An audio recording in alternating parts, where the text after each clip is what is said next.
This is a MATLAB primer that is designed for ME3950 heat transfer. The idea is that this tutorial will provide you with enough information to enable you to do the heat transfer project. Before we begin, it is expected that you will have completed the basic MATLAB Fundamentals academic tutorial. To get to the tutorial, in your browser, search for mathworks.com, and inside mathworks.com, in the search bar, look for the Fundamentals academic tutorial. The first link on the search list that pops up is MATLAB tutorials. At the bottom of that page is the MATLAB Fundamentals academic tutorial. If you click on the blue bar, this will take you into the tutorial. The overview of this tutorial is to show you how to plot a function on a single curve, provide you with some information about plotting options, teach you how to debug a MATLAB script, teach you how to use functions in MATLAB, and finally plotting multiple curves on the same plot. So first we're going to talk about plotting on a single curve. To illustrate how to do this, we're going to use Fourier's law of conduction through a plane wall. The goal here is to plot the heat flow Q for a thermal conductivity value K varying between 10 watts per meter Kelvin and 100 watts per meter Kelvin, where the values of A, delta T, and L are all fixed. In MATLAB, what we want to do is start a new script. In this script, we're going to use the percent sign to do commenting, and we'll first describe what's going on with our code.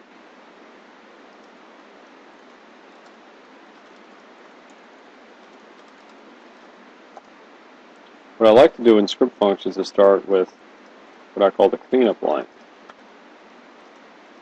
Here we clear the memory within MATLAB, we delete the history of commands in the command window, and we close any open files.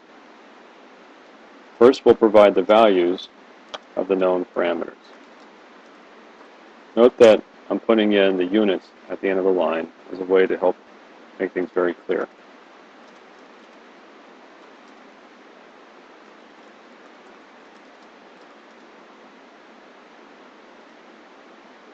There are a couple of ways of declaring a range of thermal conductivity K. The easiest thing to do is to create an array starting with the minimum value, which is 10, incrementing it by some specified value, which we'll say here is also 10, until we get to the maximum value, which would be 100. You can use the length command to figure out what the length of the array K is.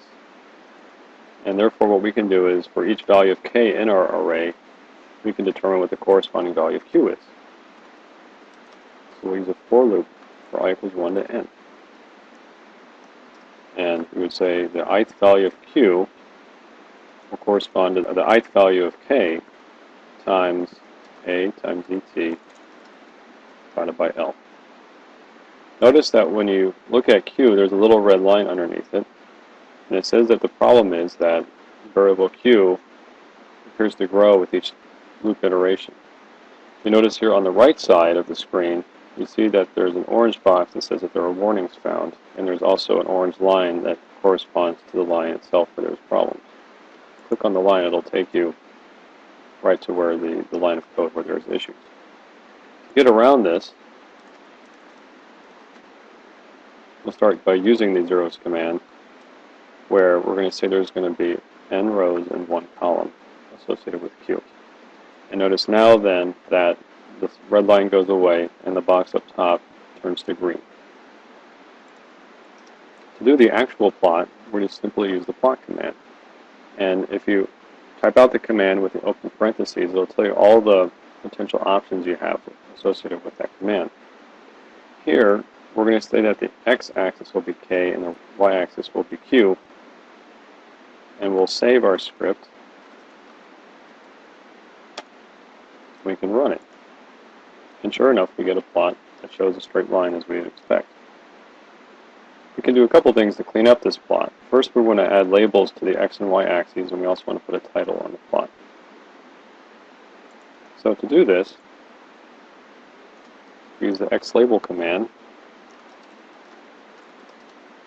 ylabel command, and the title command.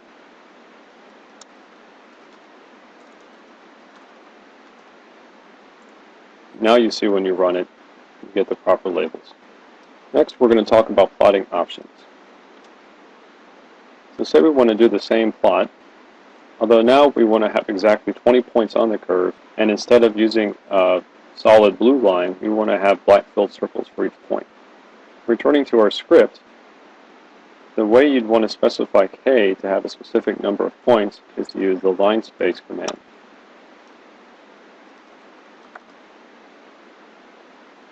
Here you can see that the line space command, you have x1, x2, and n, where x1 is the minimum value, x2 is the maximum value, and n is the number of points. So we'll start with 10, we'll go to 100, and we'll have 20 points. The rest of the code is the same. Now regarding plotting the black filled circles, we have to go back to the MathWorks website. And what we want to do is we want to then do a search for the command plot in MathWorks. And if you click on it, you can see that there's all the information you ever need to know about plot. Since we want black filled circles, if you go down toward the bottom of this, you see that there's a number of options here. You can specify if you want a solid line, a dashed line, and so forth, or if you want markers. For example, we want a circle, we're going to use the letter O. And there's also color options. Here we want to use black, which corresponds to the letter K. Continuing to look down here, you can see there's a lot of options here that could work. The one that we care about, if you read through this, is the marker face color. This is the fill color for the marker.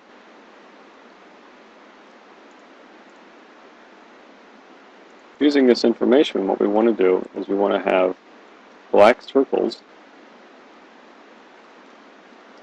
where we specify marker face color as also black.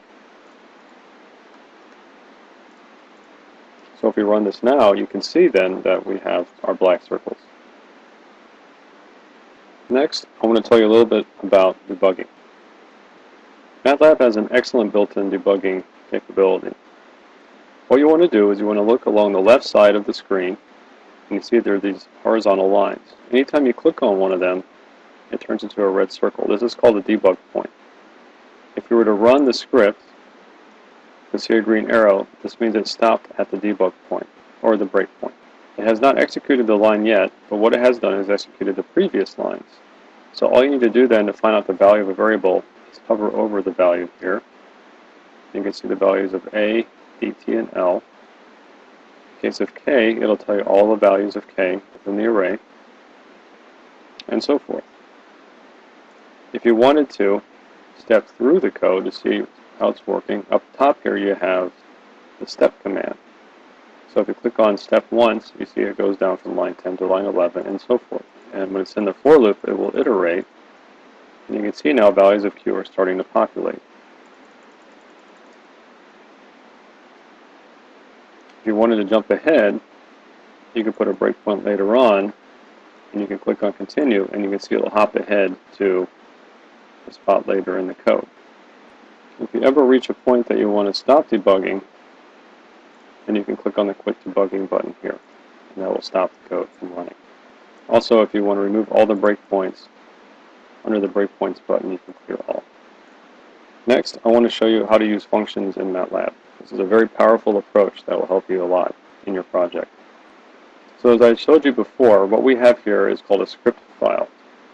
All it is just a series of commands that are executed in sequence, just as if they were in the command line window. To make a function, what we would do is we would simply convert this to a function by declaring the name function, which corresponds to the name of the file. So in our case here, the name of the function is myplot. Notice that the name of the function must correspond to the name of the MATLAB file. We'll put an N here as well, so we have a way to contain the function. The advantage of functions is that we don't need to worry about clearing the memory because all of the parameters within the function get cleared as soon as the function ends. So what we do, for example, here is we don't need to clear any memory because it automatically is done within the function. So the advantage of functions is you can call subfunctions.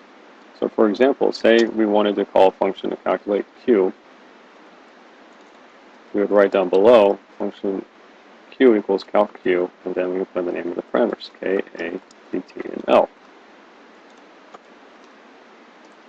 So what we would do here, instead of calculating q on line 12, we would call the function. We would feed into the function the specific value of k, and then values of a, dt, and l. Then down below, we would say that q equals k times a times dt divided by l. I hope you can see that when you approach a code this way, it makes it very easy to do a lot of calculations in a more organized manner than to put them all into one single function or one single script. I prefer to use functions over scripts in general. One other thing you can do with functions is you can do debugging. So if we put a breakpoint here and we run it to the breakpoint, then you notice that this command is step in. If you hit step, it'll continue just as before. It'll continue to the next line in the main function. However, if you click on step in, it'll dive into the function and you can see what the values are being fed into the function. So we have k at 14.7 and so forth. And then as you step down, you can see then the value of q that has been calculated, and then it'll step back up above. Finally, I want to talk to you about multiple curves on the same plot. So again, we're going to use Fourier's law of conduction through a plane wall. And again, we're going to plot q, but this time we're going to vary two parameters. We're going to vary k between 10 watts per meter Kelvin and 100 watts per meter Kelvin. But we're also going to have three curves now, one for a delta T of 1 Kelvin, one for a delta T of 5 Kelvin, and one for a delta T of 10 Kelvin, using the two given values of A and L. Returning to our function, what we need to do is define what dt is. So dt, we're going to declare as 1, 5, and 10. Next, we can also provide a loop inside here. We're going to loop over dt.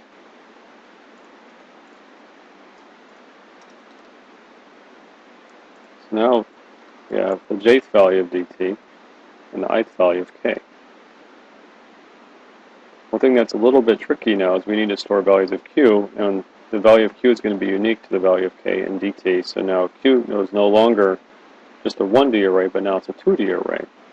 Up here, instead of there being one value of dt, now there are three. So now we say q is 0 is n comma 3. And down in line 14, we're going to say I comma j. So now we have a value of q calculated for each combination of k and dt. Down below, we're going to plot all three lines. So again, we can start the plot function here. And what we can do is we're going to plot three lines, each with a different color. So we'll plot k versus q. And this time, though, for all values of k, and for only the first value of dt, the MATLAB terminology for all values would be a colon and the first value of dt. So essentially what you have is a one-dimensional array for k, and you also have a one-dimensional array for q, because you're including all values of k, but you're only using one specific value of dt. You need to provide a line color, so you do -k, so it knows it's a solid line, and it knows that it has a black color. And then we're going to do the same thing for the other two. So for the second value of dt, we'll make this one red. And finally, for the third value, we're going to make a blue line.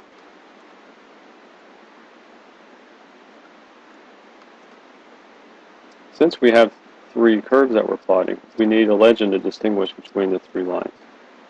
So we're going to use the legend command, and we're going to provide what the values are for each of the three curves. So dt equals 1 Kelvin, dt equals 5 Kelvin, dt equals 10 Kelvin. So if we plot this, what you can see now is we have a legend which we can move with our cursor that corresponds to each of the three lines. So we have a completed plot. One final thing I'll show you is that if you don't want to use DT, if you want to be a little bit fancier, MATLAB has a lot of built-in commands that are similar to LaTeX scripts. If you do a backslash, often what will happen is with the backslash, written out name with a Greek character, it'll write out the Greek character for you. So we're going to do, instead of D, we'll do delta.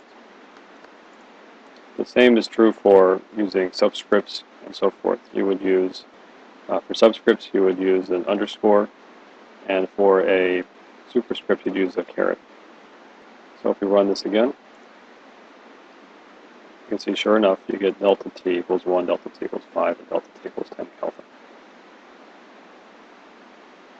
So I hope this tutorial was beneficial for you and helps you with the heat transfer project.